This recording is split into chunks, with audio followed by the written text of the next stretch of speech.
back, listeners, to another interesting conversation on the BizBlend podcast, the show where we untangle the hidden forces shaping how we lead, build, and grow in business. I'm your host, Sarah, as always, and listeners, today we are going to dive into a conversation that goes deeper than the usual hustle and mindset talk. Well, we are exploring imposter syndrome, but not as a confidence problem to fix, but more profound, more insightful. Now, and this question comes to my mind, and I imagine it will come to your mind as well. What if those feelings of being a fraud are actually a sign of misalignment with your original design? And listeners, let me introduce my guest to you. My guest today, he has spent over 2 decades helping leaders, founders, and visionaries step beyond the old patterns and feel like a homecoming or a return back to who they truly are. Behind closed doors, he has guided high level clients to lead with more clarity, presence, and influence as well. And now he is bringing those insights into the open for us.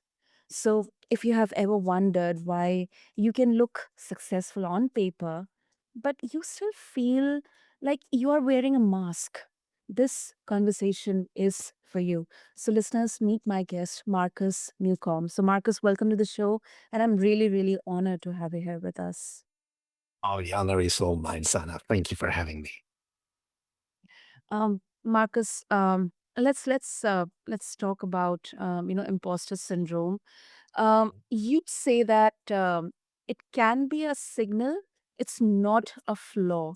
Which personally I initially used to believe like something is wrong with me. This is real and it's not going to go away anywhere.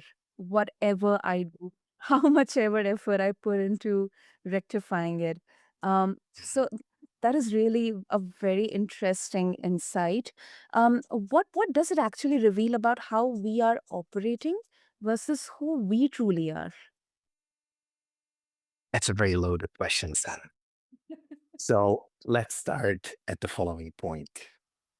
Imagine you have a little gremlin, and the Uh-huh. little gremlin sits at the mixing desk of your beliefs.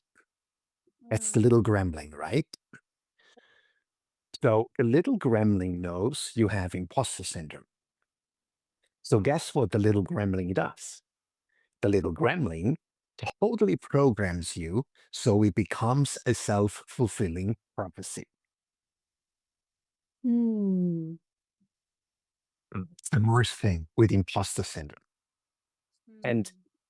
when you heard me talk with Avik, I said that it is a pseudo imposter syndrome Yeah. because imposter syndrome becomes a problem because we make it a problem.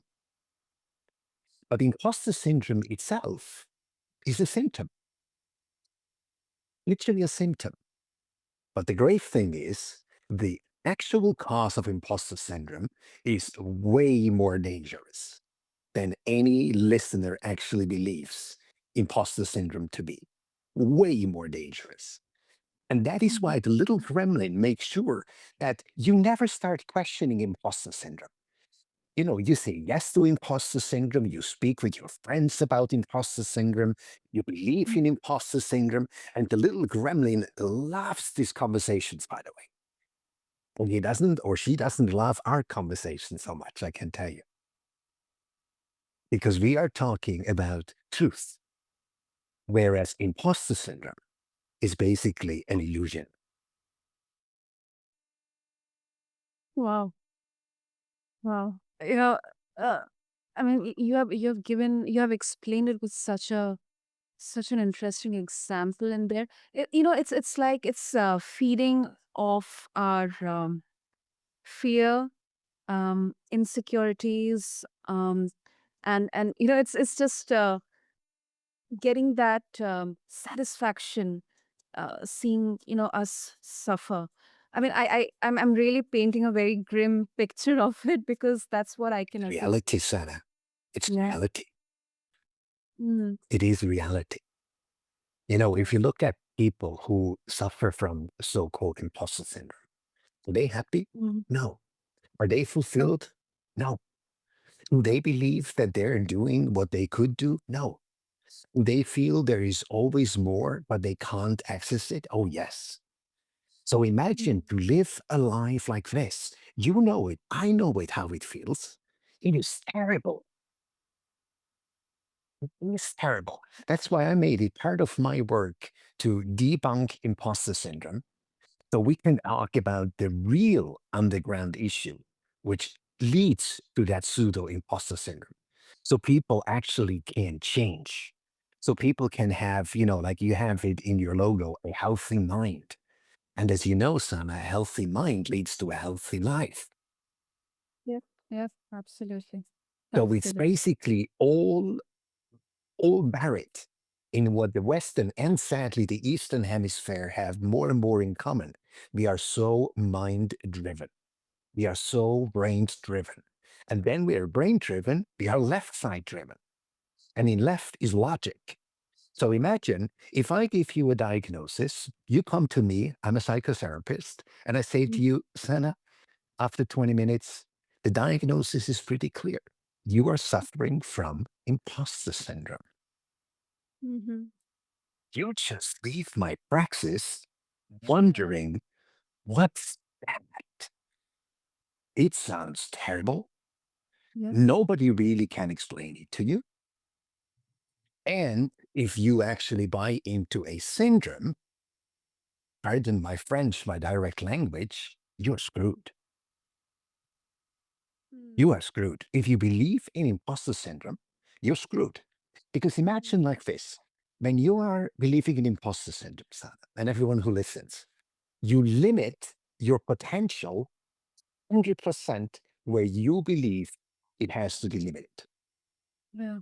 And imposter syndrome, the little gremlin, oh, they make sure, it's actually more than one, they make sure that that limitation doesn't get heightened. It actually gets even more lowered because it leads you into a situation where you fail.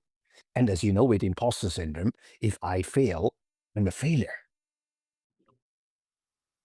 So it basically cements that belief with every single day and every single action you take. In the beginning, you are more daring, you try things out, but then when you so called fail, what do? You say, oh no, I burned my fingers. I'm not going too close anymore to the heat. Well, Believe yeah. me, Sana, at that heat, that's where the freedom lies. And people get afraid of the heat because they don't learn how to deal with the heat and they stay in the cold.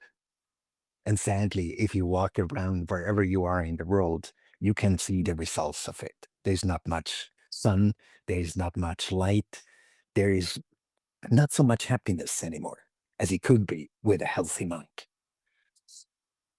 Definitely. That's really powerful.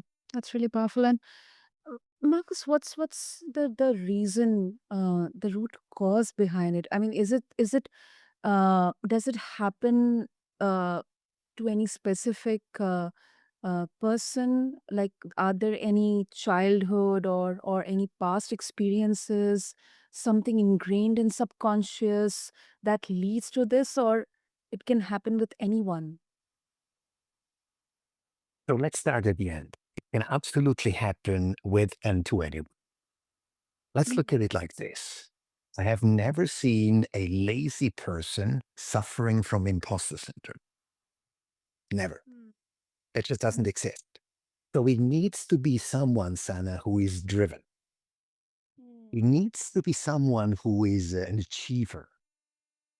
And when I started researching the topic, the subject, I realized the higher up in the echelon I go in society and as well in business, the more prevalent imposter syndrome becomes. So there's a reason why, let's say, someone who is working at let's say where they just take stuff and package, like manual work. They just take one part, put it into package, close the package, send the package, take the part, put it in the package. Those people probably won't really suffer from imposter syndrome because they actually rather suffer from the opposite. They never get to the level they actually could. But somebody who is a curious mind, somebody who has the privilege, and I call it the privilege, to Yeah. try out things where you really feel inclined to, those people absolutely will sooner or later suffer from imposter syndrome. It's almost a given. And by the way, if somebody actually feels, oh, I've never suffered from imposter syndrome, be warned. CEOs who believe that they know everything and have everything and can do everything, guess what, Sana? That's the worst form of imposter syndrome. Wow. That is so important to understand.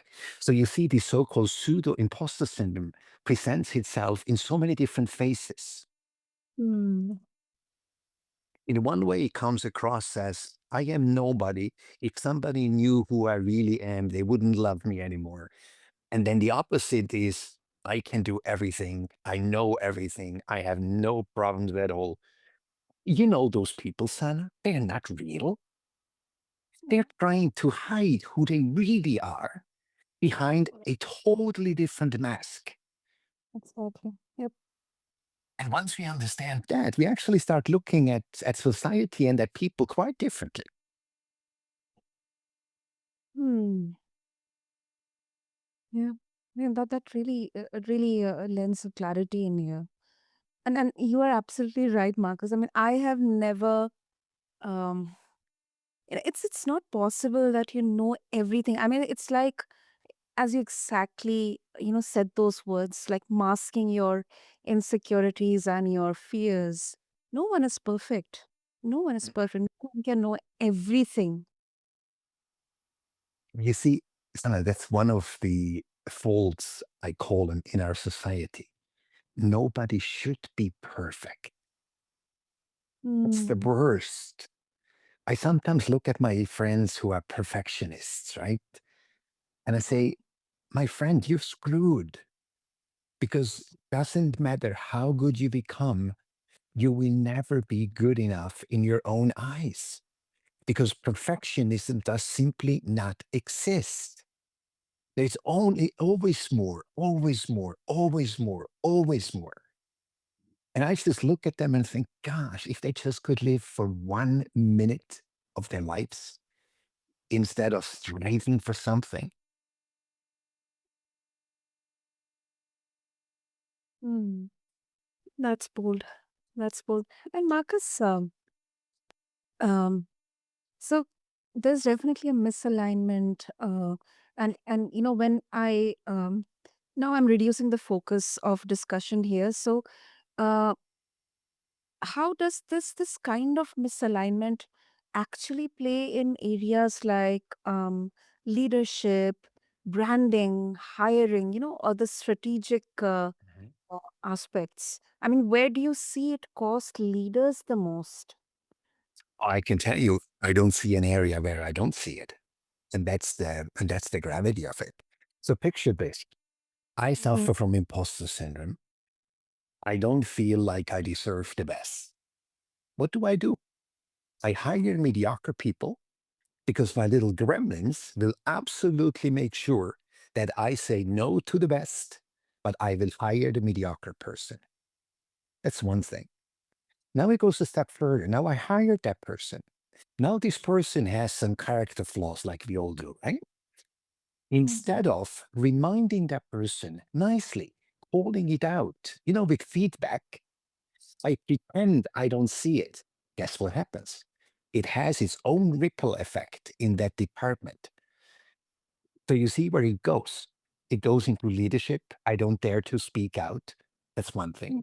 I don't Mm. dare to reprimand an employee who has a behavior that is not acceptable.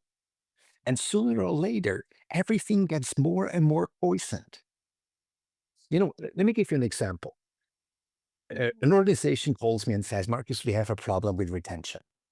So as a consultant, as an executive coach who I would go into the company and say, okay, let's look at it. So, okay, I can help you with retention. Let me help you with hiring the right people. So I give them all the processes, train them, teach them the interview questions, everything, right? So then I leave. Guess what? It doesn't take long. And the situation is the same as it was before.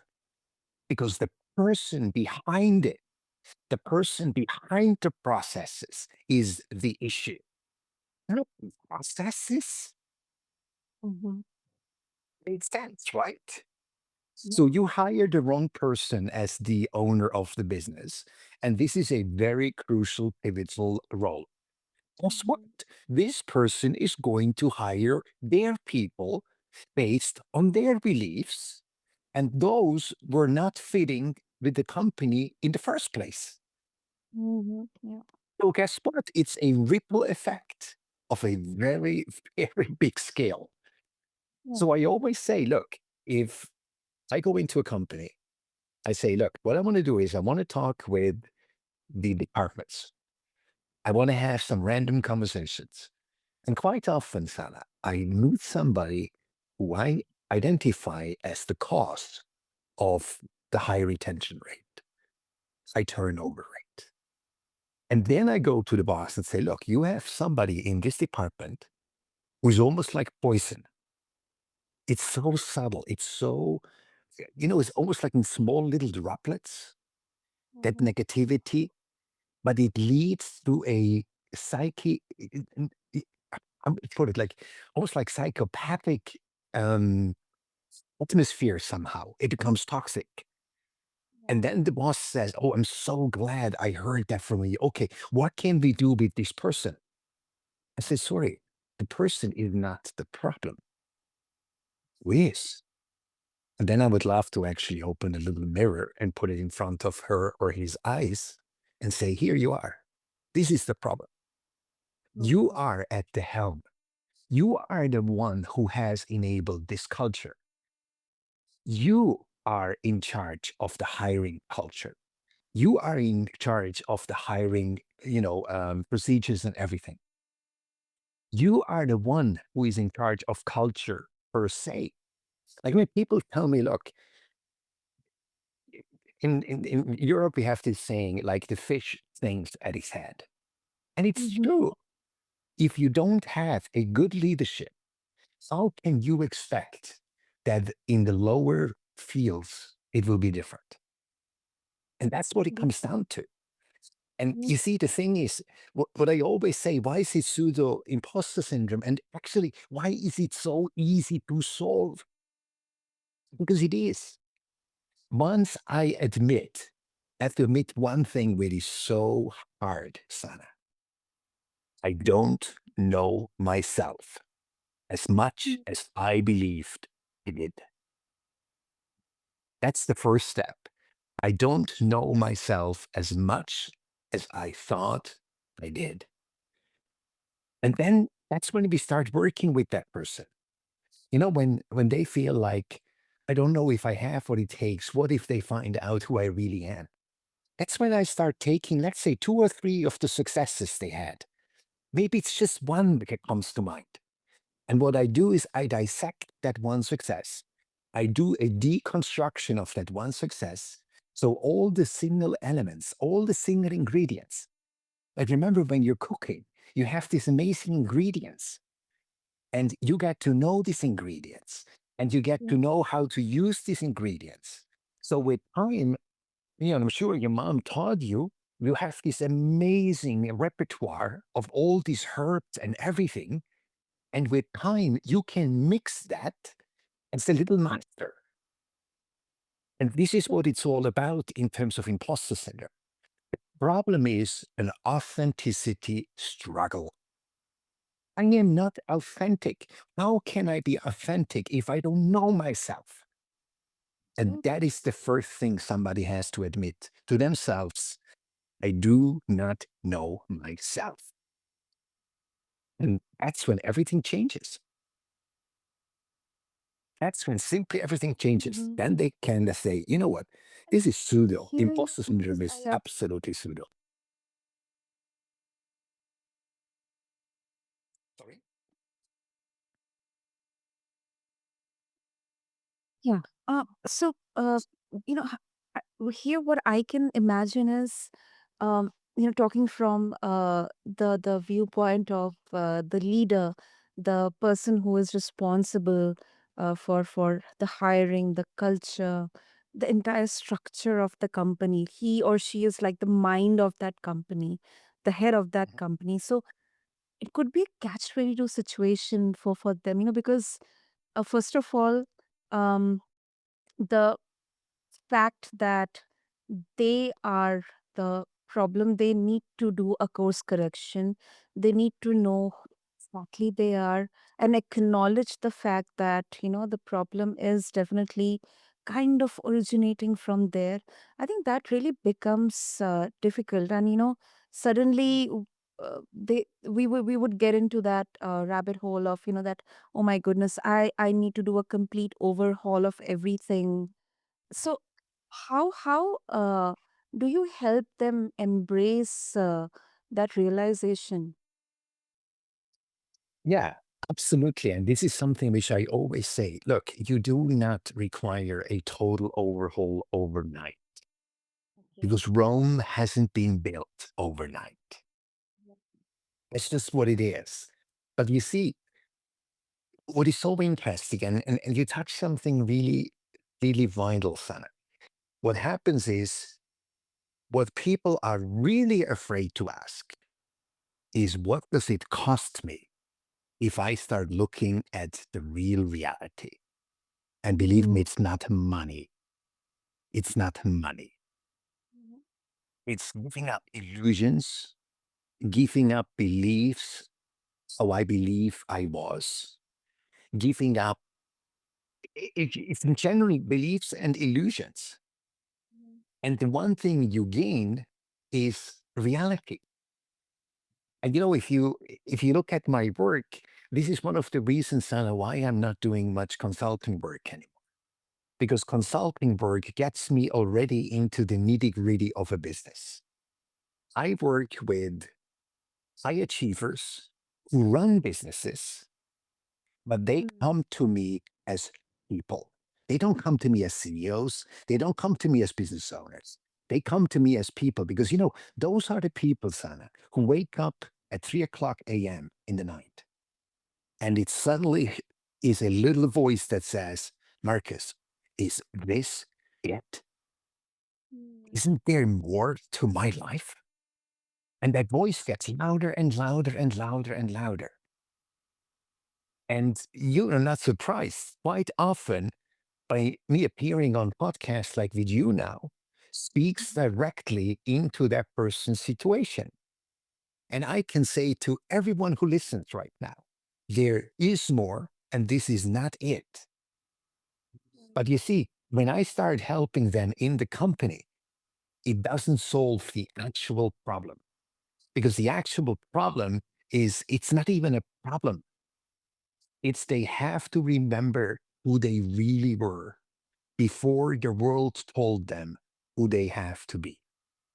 And that happens at a very young age, by the way. Mm.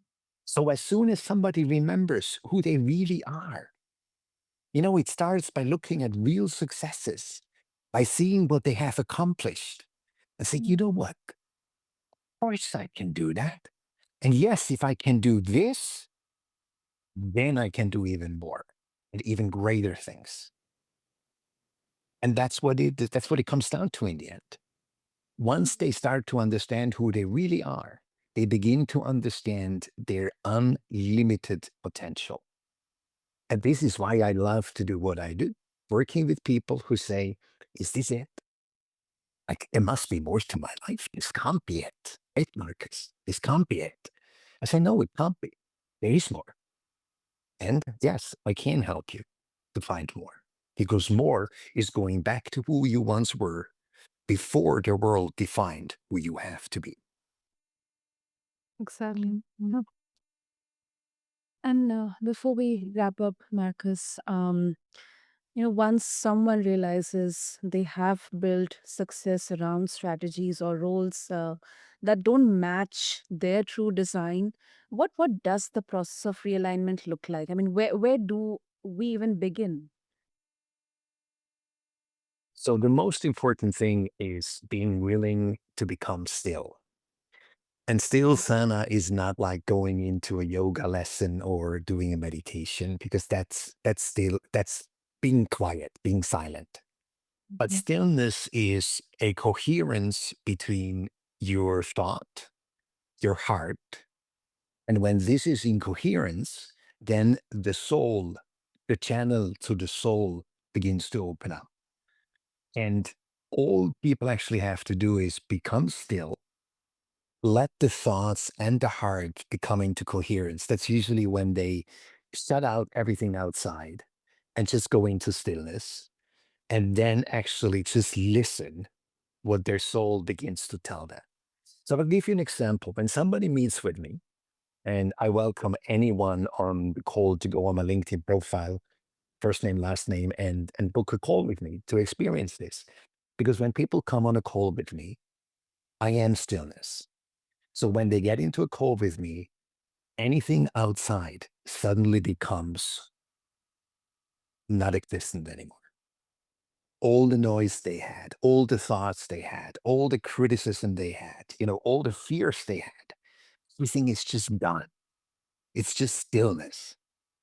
And all I do is I'm just quiet. But stillness is not void of action. Stillness is very active. So you realize even when I am quiet, when I listen to you, I speak because it's my soul that speaks. So when somebody comes into stillness, quite often it's the first time that they actually hear their soul speak to them. And that is a very powerful, life changing moment. But somebody has to have the willingness to say, not more, less is the key. It is quite profound, and you really actually focused on shifting the perspective towards stillness, because you know generally we think of it as just sitting quiet in a room without any noise, um just empty, but there's lot happening. It's like the Pacific Ocean. It's quite on the outside, but deep down there's a lot of turbulence within, and you're just trying to kind of having a mindful approach towards settling that turbulence. If you'd see me now, you would see me smile, and you probably hear it in my voice. And I tell you why. Okay. You have just given me a confirmation for something that has been birthed just a couple of days ago. Oh, wow. I am actually going to run my own podcast. Guess how it's going to be called? Shifting Perspectives. Oh, wow. You just use those two words, shifting perspectives. It's about remembering what the world taught you to forget. So my conversations will all about be remembering what the world taught you to forget. So you nailed it. It's all about shifting perspectives. Mm. And that willingness, Sana, you would say if somebody is ill, they want to be healthy. Don't kid yourself. So many people have become in love with their illness, and they will fight you tooth to nail to become healthy, because they have to give up identity, and they don't know what's coming when they have been healed. Who are they? Do they still be loved? Because, right now they're being loved because they have problems. They love because they're in constant pain. They are pitied. But what happens if you actually give up that false identity? What if that imposter syndrome goes away? That is the thing which people have to be aware of. It will change your life. And for that, people have to be ready. Oh, brilliant, brilliant. Marcus, so if our listeners, once again, because I will be mentioning all the links in the show notes. So for that, if our listeners who would like to connect with you, what would it be the best way? Well, the absolute best way is go on LinkedIn, simply send me a connection request and send me a message. Even yeah, say in the connection request that you heard me speak on Asana's podcast and that you'd love to get in touch with me. And then we can book a call and get to know each other. Brilliant. I'll make sure to mention that in the show notes, Marcus. And this was, I think it's the absolute proof that our perspectives can be different, and this definitely gives a different lens on imposter syndrome. Personally, for me as well, um, and instead of seeing it as a weakness to overcome, we can start asking where we are out of alignment with who we truly are and how exactly that's impacting our leadership, our brand, Mhm. even the way we hire, scale, grow, and Mhm. build. So, thank you so much for this profound You're conversation. welcome. And you can imagine it goes into family, it goes into friendships, it goes into everywhere. It's basically imposter syndrome is poison. Yeah. Mhm. So, to all the Been a great listeners, pleasure. thank you, Marcus. So, to all the listeners out there, who resonated with what we explored today. This isn't just about fixing confidence, it's about building businesses that actually feel like home to you. Until then, this is BizBlend and I'm your host, Sana. And to connect with Marcus, just refer to the show notes. And while connecting with him, just mention that you heard him on BizBlend. And yeah, that's it. With that, until next time, keep building boldly, but stay anchored in who you are. Thank you.